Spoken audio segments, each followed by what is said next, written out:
Caso Robson, o que tem a ver com o Grêmio? Na prática, nada. Mas tem um ponto que eu acho que tem a ver não só com o Grêmio, mas com qualquer clube do mundo. Que é o seguinte, cara. O que representa o futebol? O que representa a pessoa ser um jogador de futebol?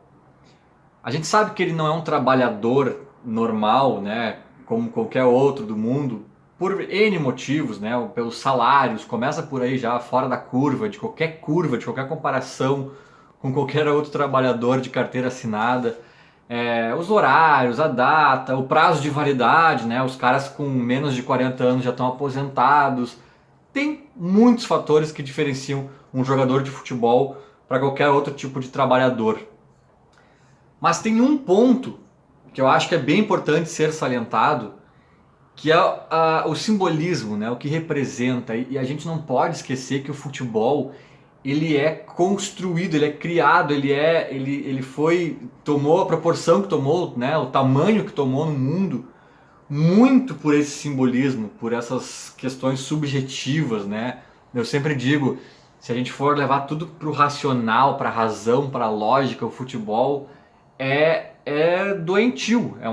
São 11 barbados correndo atrás, 22 barbados correndo atrás de um pedaço de couro, para enfiar esse pedaço de couro dentro de uma gaiola que tem um barbante no fundo.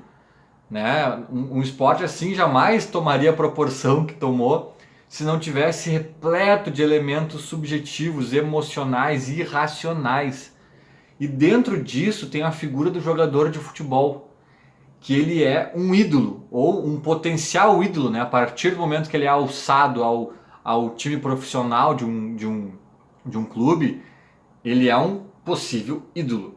Ele está ganhando a chancela do clube, ó, você tá com o passaporte carimbado para ser um ídolo. Agora é contigo, né? Mas, cara, aí a gente entra um pouco até na história do goleiro Bruno, né? Porque entra esse conflito de narrativas é óbvio que eu sou favorável a que ex-presidiários tenham chance de se recolocar no mercado de trabalho e na sociedade, né, como um todo.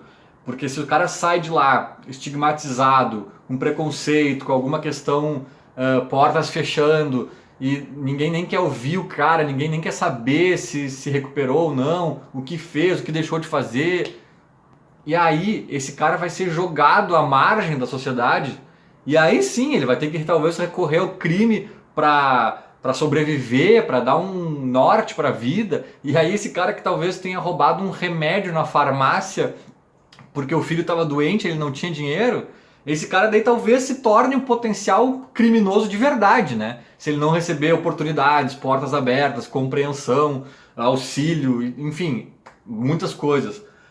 Aí o Boa Esporte, num momento lá, ensaiou, recebeu o goleiro Bruno de volta. Depois eu acho que teve rolo com outro clube, mais recentemente, eu não lembro o nome agora. Mas, cara, esses times aí queriam holofote, queriam um marketing, né? Queriam, meu Deus, um cara de renome nacional, já foi da seleção, do Flamengo e tal.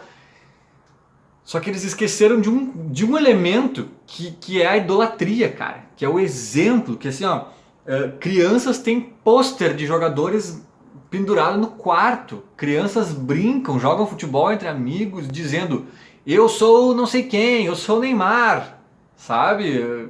Enfim, cara, eu quando era guri, assim, que a gente jogava aqueles 3 dentro, 3 fora, aqueles joguinhos que eventualmente todo mundo tinha que em algum momento jogar como goleiro, né?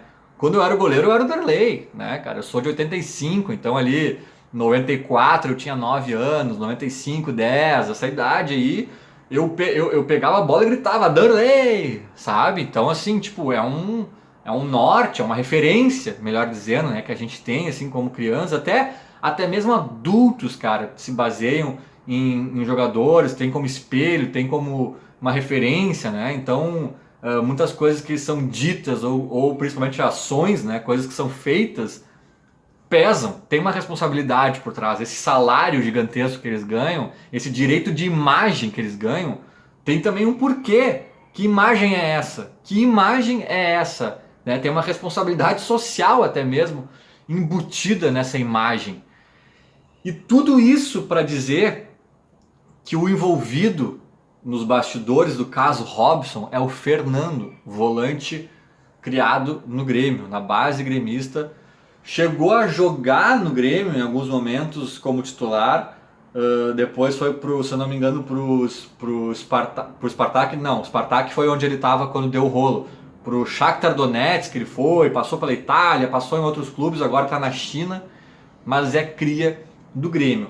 E o Fernando é um bom volante, um bom jogador. O Fernando é um nomezinho que é um daqueles nomes que, agora não tanto, né, obviamente, mas um nome que sempre teve na ponta da língua do gremista, assim, para pedir um retorno, né? Em tempos de hashtag volta Douglas Costa, é claro que daí é um nível de jogador de outra turma, mas sempre teve aqueles caras que estão na ponta da língua, né? Hoje mesmo, eu tô gravando isso aqui no domingo, dia 2, né? Pode ser, 2 de maio. Acabei de ver o jogo da Udinese com a Juventus. A Juve virou no finalzinho, Cristiano Ronaldo. Mas o Wallace, ex-Grêmio, jogando na Udinese, jogando um bolão. O cara já fica ali, cara, o Wallace, esse cara de volta, esse volante aí acertava o time.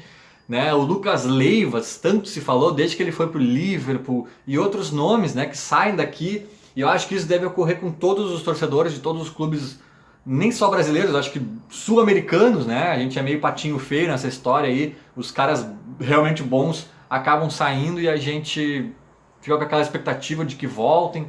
E de preferência de que voltem antes dos 40 anos, né? Antes de estarem se arrastando, ainda voltem com alguma coisa para mostrar. E o Fernando é gaúcho, acho que é gremista, enfim, se criou na base do Grêmio. É um cara que certamente vai chegar o momento da carreira. Agora o cara tá na China, né? Não pode ser mais longe, mais isolado de familiares, de amigos, de daqui a pouco até alguns negócios que os jogadores têm na sua cidade. Então, assim, vai chegar um momento que talvez o Fernando, mesmo abrindo mão de algum dinheiro que ele ainda teria em algum mercado ou outro, ele acene com a possibilidade de voltar ao Grêmio. E aqui eu vou ter que ter muito cuidado para não fazer nenhum julgamento. Eu não sei de todas as informações, eu não sei de todos os lados do caso, mas eu tive o cuidado antes de gravar esse vídeo de ver algumas reportagens, assistir, né, alguns vídeos de esporte espetacular, umas coisas do tipo, ler algumas matérias recentes e antigas, né, da época que a bomba estourou lá na Rússia. E cara, a coisa me parece muito mal contada, para dizer o mínimo, sabe? Muito mal contada, assim, tipo, talvez o Fernando e os familiares dele e da esposa dele tenham agido de má fé para com o Robson. É óbvio que ao pedirem o tal remédio, né? Para quem não sabe, o Robson é o motorista do Fernando, casado com a cozinheira deles, e aí eles faziam vários tipos de serviços além da cozinha e do motorista, né? E numa das vezes o Fernando pediu para ele levar para a Rússia um monte de encomenda, mala com roupas, com equipamentos, com não sei o que, e muitos remédios que era para a esposa do Fernando, para a sogra do Fernando, para o sogro do Fernando, talvez para o próprio Fernando, sei lá. Mas tinha um remédio especificamente pro sogro do Fernando, que é legalizado no Brasil, porém proibido na Rússia. E caracterizou tráfico de drogas, caracterizou um monte de coisa lá. E o tal do Robson, o motorista, foi preso há mais de 2 anos. Ele foi preso. Agora ele acabou de ser solto enquanto eu gravo esse vídeo. E deu mais de 2 anos. Mais de 2 anos preso na Rússia. É claro que, como eu estava dizendo, o Fernando e companhia não tiveram culpa, né, do ocorrido em si, porque talvez não se deram conta. Eu acho que não teve uma má fé, que não teve uma má fé inicial, tipo assim, a gente sabe que é proibido, mas vamos pedir pro Robson e azar é dele. Eu não acho que a maldade é pra tanto, tá? Não acho, mas não sei. Agora, vamos dar o benefício da dúvida, né? Agora, a partir do momento que a coisa aconteceu, aí já começa a ficar um pouco mais claro que coisas aconteceram, né? Para blindar o sogro, porque as receitas médicas aqui do Brasil estavam em nome do sogro e parece que eles poderiam ter apresentado a receita para talvez amenizar um pouco a situação e não apresentaram, com medo que o sogro se envolvesse, fosse preso. O tal do sogro nem apareceu na delegacia, foi o próprio Fernando que foi lá, levou o Robson e Robson nem sabia para onde estava indo, parece. A história é bem confusa. E cara, todos esses pormenores aí eu não vou esmiuçar isso porque eu não sei de detalhes e muita coisa que eu sei também, sabe-se lá como foi extraída, por quem, da onde, não vou ter aqui o poder de contraditório de nenhuma parte, então é melhor nem me aprofundar muito nisso. Mas uma coisa eu posso dizer com certeza, a postura do Fernando diante do fato não me agradou. Não me agradou. Cara, rolou um movimento de jogadores de futebol. Eu lembro do Richarlison falando, né, da seleção brasileira também, criaram uma campanha pró-Robson que ganhou notoriedade na mídia e tal, a ponto de acontecer um movimento diplomático do Brasil para com a Rússia, né, para poder agilizar essa libertação, enfim, essa soltura, né, do Robson. E cadê o Fernando nisso aí, cara? Cadê o Fernando nisso daí? Tem depoimento de jogadores que não tem nada a ver com a história. O Fernando devia estar ele devia estar encabeçando uma campanha, cara. Ele devia estar... Cara, eu não ia conseguir estar dormindo se eu sei que tem um cara que está preso na Rússia por causa de um mal entendido, de um pedido que eu fiz a ele. O cara que é meu funcionário. O cara que não sabe, né? O cara que não sabe da legislação na Rússia, o cara que não tem discernimento de muita coisa, talvez. O cara que não deve ter contatos de grandes advogados, não tem umas costas quentes para daqui a pouco se virar. Tipo, as costas quentes é o Fernando, né, cara? Então é tu, meu. Vai lá, faz alguma coisa. E pelo contrário, a impressão que dá é que lavaram as mãos. E dias depois dias mesmo, assim, depois do Robson ser preso, o Fernando já foi negociado para a China e já saiu da Rússia. Não foi para a China, eu acho que ele andou em outros lugares antes, talvez na Itália, não sei. Não sei agora a cronologia dessas questões, mas eu sei que o Fernando não ficou na Rússia nesse período todo em que o Robson estava preso. E, cara, foi uma lavada de mãos assim, parece, tá, deixa lá, o problema ficou na Rússia, sabe? O problema ficou debaixo do tapete. Então, assim, eu acho que a coisa ainda tem que ser mais esmiuçada, eu acho que partes ainda precisam ser mais ouvidas, eu acho que talvez ainda precise de investigações, portanto não vou cravar nada aqui. Eu só vou dizer que, em caso se confirmando posturas do Fernando e familiares ali, que neste momento me parecem no mínimo suspeitas, né, talvez algumas até já condenáveis de largada, eu não quero este cara no Grêmio. Se confirmando essas impressões que se tem agora, dia 2 de maio de 2021, eu não quero este cara no Grêmio. Eu não quero esse cara vindo a preço de banana. É um bom jogador, um baita volante, mas cara, futebol não é só isso. Futebol não é só isso. O maior orgulho que eu tenho do Grêmio, o maior orgulho não, né? Eu tenho milhares de orgulhos gigantescos do Grêmio, mas um dos grandes orgulhos que eu tenho do Grêmio não é ter revelado o Ronaldinho Gaúcho, que foi um dos maiores jogadores da história do mundo, né? O maior do Rio Grande do Sul, disparado, mas é o fato de ele não ter seu nome na nossa calçada da fama, né? Eu sempre digo, eu sou do time que revelou Ronaldinho Gaúcho, mas quem está na calçada da fama é Sandro Goiano, o capitão da Segundona 2005, né? Então, isso é futebol, cara. Isso é maior do que o talento nato, o dom, que o cara teve a sorte ou não de nascer com isso.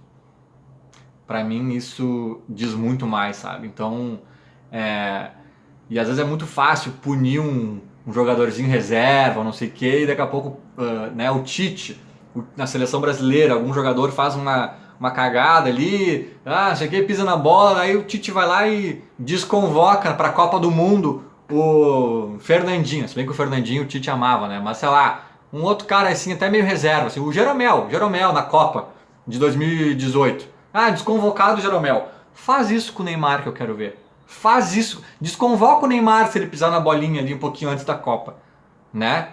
Não é tão simples. Não é tão simples. E o Grêmio, de certa forma, faz isso com o Ronaldinho Gaúcho, cara. O Grêmio não tá renegando de sua história o Marreta, É muito fácil renegar o Marreta. O Grêmio se sentiu desonrado e desrespeitado pelo cara e não interessa o talento dele. Com o Fernando é a mesma coisa, não estou comparando o talento do Fernando com o de Ronaldinho nem com o de ninguém. É óbvio que é outra categoria. Até mais fácil a gente não aceitar esse tipo de jogador, ainda que o mal que ele eventualmente tenha feito não tenha sido conosco, neste caso, né? Mas pra mim, isso diz muito, cara, sabe? Supondo que o Fernando tenha sacaneado o Robson, né? Tenha sido no mínimo negligente com o funcionário dele. Vocês aí que estão assistindo e têm filhos, filho pequeno, filha pequena, e colocam ali a roupinha do Grêmio na criança e vamos torcer pro Grêmio. Vocês gostariam de ver essa criança gritando na frente da TV, Fernando, Fernando, né? E aplaudindo e gostando e se inspirando naquele cara? E tendo de repente um pôster desse cara no quarto? Um cara que de repente virou as costas para um funcionário, sacaneou o cara, deixou ele lá e o problema é dele, não é meu? Cara, não é só futebol. Não é só futebol. Repito, se fosse só futebol, era um pedaço de couro entrando, balançando um barbante. Ninguém chora com isso. Ninguém se emociona, ninguém se irrita. Se o pedaço de barbante entrou ou não entrou, bateu no... Se o pedaço de couro, melhor dizendo, bateu no barbante ou não bateu. Ninguém pauta a sua vida por causa disso. Se a bola entrou aqui ou não entrou ali. É muito mais do que isso. Tem muito mais por trás disso. Então, repito, eu acho que tudo precisa ser averiguado melhor, compreendido melhor, mas em se encaminhando para uma situação de que de fato o Fernando pisou feio na bola, cara, desculpa, mas eu como gremista não vou apoiar esse retorno. Imagino que ele já deva estar ali pela casa dos 30 anos, né? Então acho que talvez seja um papo que muito em breve possa vir à tona. Essa, obviamente, é apenas a minha opinião. Feito, valeu, gente. Abraço, até.